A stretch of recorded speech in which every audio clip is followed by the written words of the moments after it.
Hello? Hello? Is this gonna work or is it gonna freeze up? Apparently it's not gonna freeze up. Okay, let's get started. Yeah. It's just a landmark. Cultural landmark, this hotel. We need to save it. Nothing muttered. I gave him angry. A little angry sort of look. This dump isn't worth the loss of one Zedin soldier. There. Blow it all up. Mike muttered. Europe lost a lot of its landmarks to the last war. Blew them up without hesitation. Europe's still around today. No trouble. Right? No, sir. Gunther agreed. I thought the place looked like a dump. Yeah, looked like a dump. The halls were the stairwell. Well, the stairwell that ran through the place like a spine through a body. And upright body was very industrial like the plain painted walls and blue metal railings, walls, plain white painted walls, blue carpets, metal railings, and a kind of chemical smell, like people had been working in some plastic factory. It stomped through here, leaving a smell behind. Their labor behind. The hotel was fancier once they were off the stairwell to the ground floor. The medics headed up past them on their way there to tend to poor Schwartz, the only wounded. Perhaps they should have carted him down with them.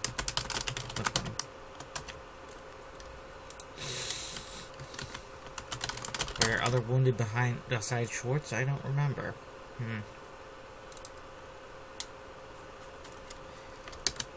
The ground floor is home to almost orange, brown, wood paneled walls, and a dark red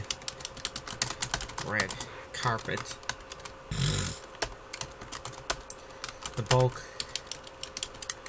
There were different carpets in the main entrance room. It had carpet with those funny red, with those gold symbols that Celian kings used to wear on their robes. Mike wasn't a Celophile, and nobody would accuse him of being particularly learned.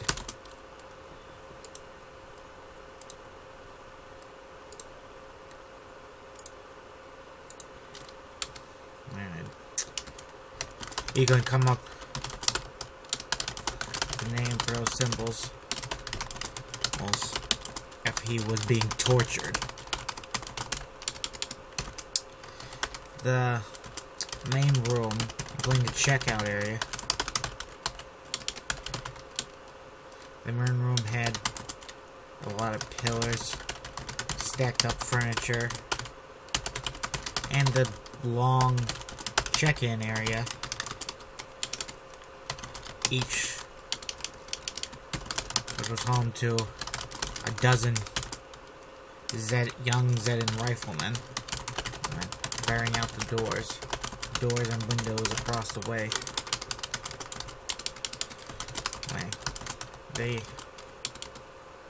The men on the ground floor are under constant assault because the traitors knew capturing this building meant victory. And victory, they'd have the Veep, a hostage valuable enough to get them a free pass out of the area. It was all or nothing. Mike had a feeling that an all or nothing assault was coming, if it wasn't already in progress. Mike looked for Lute Donning, who was the man in charge in the room in the hotel.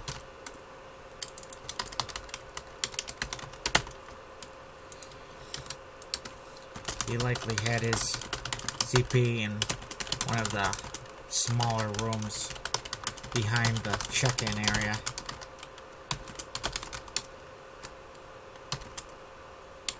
Probably where they kept their extra ice buckets.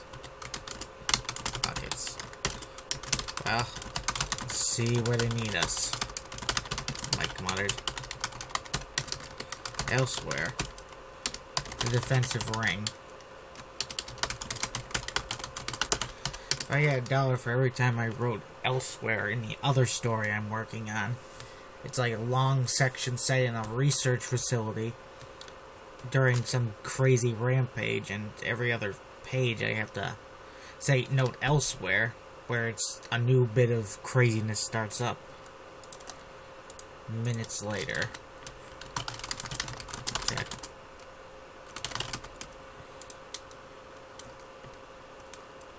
4:30 p.m.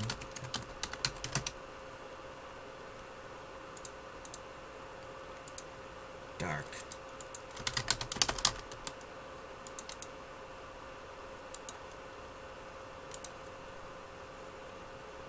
Oh, it's still AM. I'm a simpleton.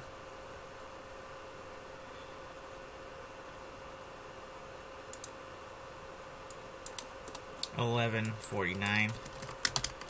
9 AM. Jeez, this is insane. This whole storyline could have been its own book.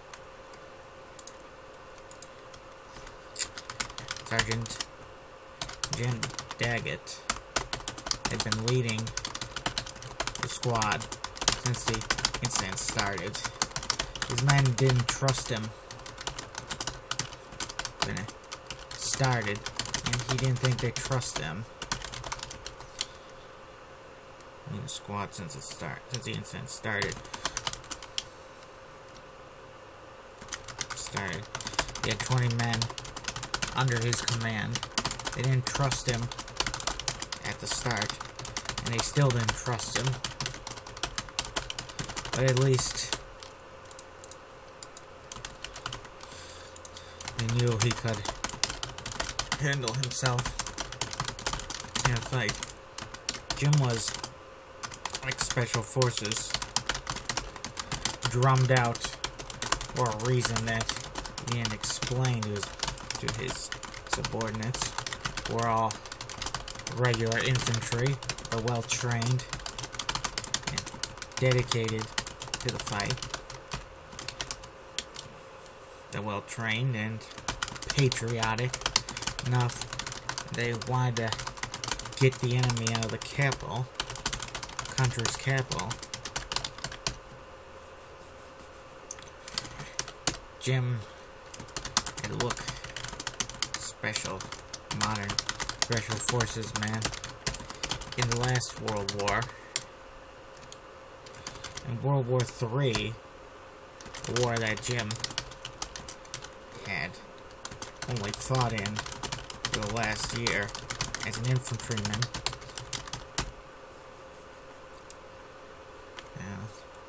Special Forces men are a bit different. A lot more clean cut. They look more like lawyers.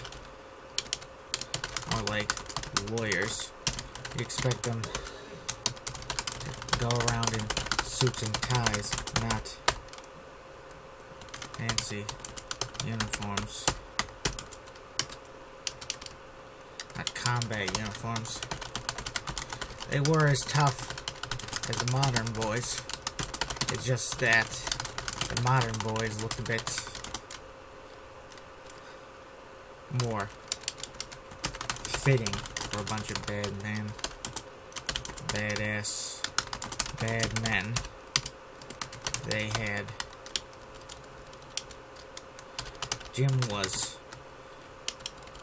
looked to have been shaped in that mold. His head was mostly shaved. Besides a bit boxy bit at the top. That covered some old nasty scars in the early days of his career. He was a big man. Yeah, fearsome, steely eyes, and a big, broad face. The 5 o'clock shadow. He was a big man, broad-shouldered, muscular arms. He had his sleeves always rolled up to show off said arms and the various unit tattoos. Tattoos frowned upon in service once. Usually only Tribalian guys got away with having them. And even then, white officers made them cover them up, usually.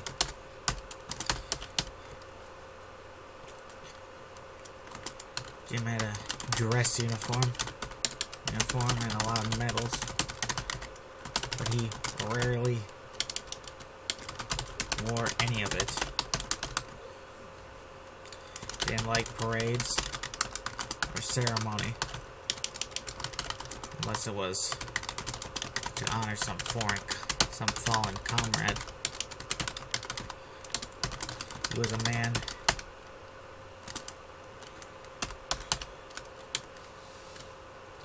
he was not a racist prejudice. He looked at a man. He judged a man by what he could do. If he was incompetent, he'd say so. If he was competent, he'd probably just give that person an approving look once it was all over. Fighting was all over. One didn't expect more from Jim Daggett. Incompetent.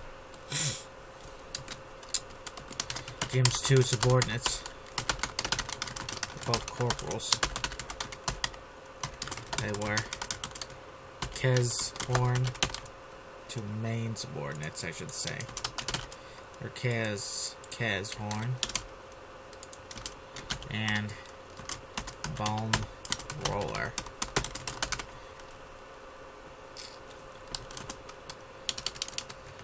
Like Jim, there were 2 guys that maybe if they worked a bit harder could have ended up in the Special Forces. Instead, they ended up in the National Guard.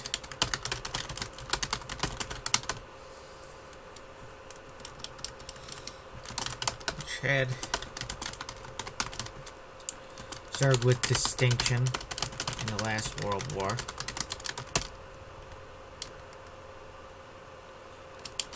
Which had produced a lot of fine soldiers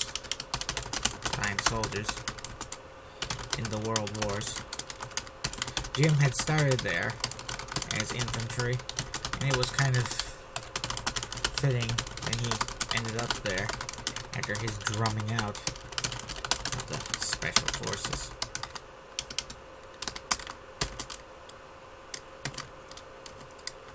Kez and Bland had the regular Kez Bland, and most of the guys were using the basic M16 rifles. A few marksman types carrying the more accurate, deadlier, heavier hitting M14. Jim carried the M1 in the World Wars, and carried an M16 in Special Forces. He still had it now. Only it had one of the new 40mm grenade launchers on it. The M240. 240 type.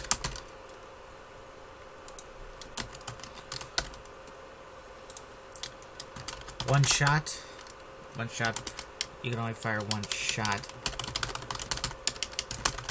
One shot with it at a time. And it had been a lifesaver.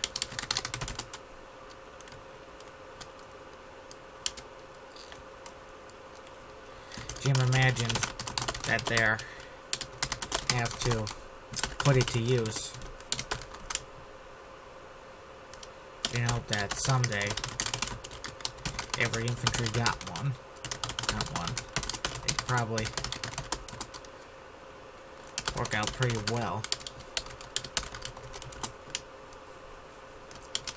They need them for World War V.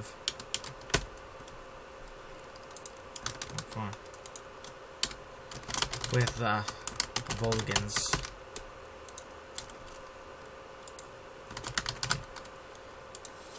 To win that war, every Zen boy is gonna have to kill about 200 Volgan boys. Jim hoped to live to see that war, because he was pretty sure he was the only one of the few guys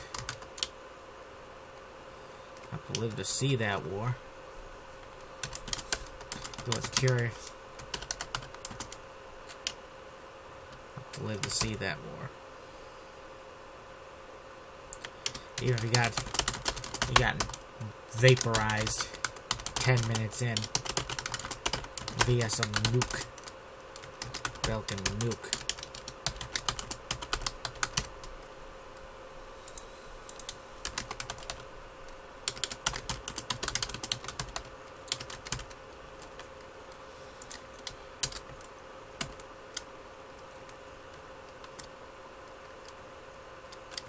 Jim and his boys reached the defensive position an hour before the present. Spent most of that time exchanging shots with the enemy in neighboring buildings. Felt a bit like two fortified castles were sitting right next to each other. And the guys on the ramparts and in the little windows were flinging arrows at each other.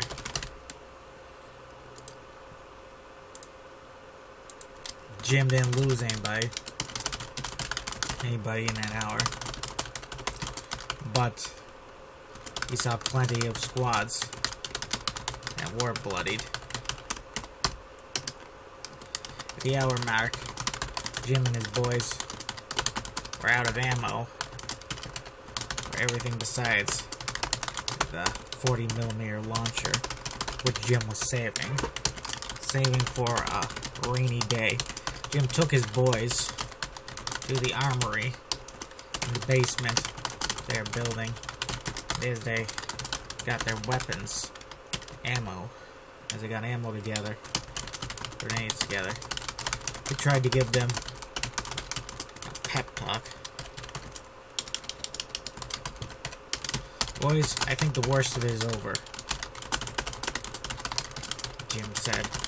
We got the enemy terrorists on the run. We'll soon drive them from the streets. By tomorrow, at the latest, this will all be a bitter memory. Sir, by tomorrow, I think we'll be looking back at this as the good old days. Lauren noted. Jim smiled. Always the optimist. And Blaine? Yes, sir. Yes, Sergeant. Is he a sir or a sergeant? Darn it. Gotta check. If he's a sir, then he must be an officer. If he's sergeant, then he's a sergeant, and not an officer. Sergeants aren't officers. They're NCOs. Yes, Sergeant. Blaine smiled. Blaine sounded like he was of Chromish descent, but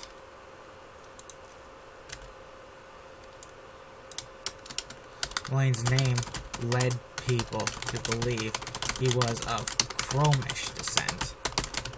Maybe he was, partially, but he was mostly Grandish and Romian in reality. So, the Grandish and Romians were two races well versed who knew what it was like to be stomped on viciously by history, made the butt of countless jokes. Mean jokes. So, they were races known for their cynicism. Blaine was glad that he had inherited. Proud of that, his cynicism. He was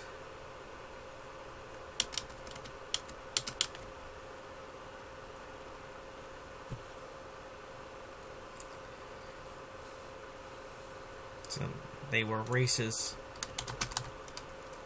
Blaine was proud of his cynicism. He was proud.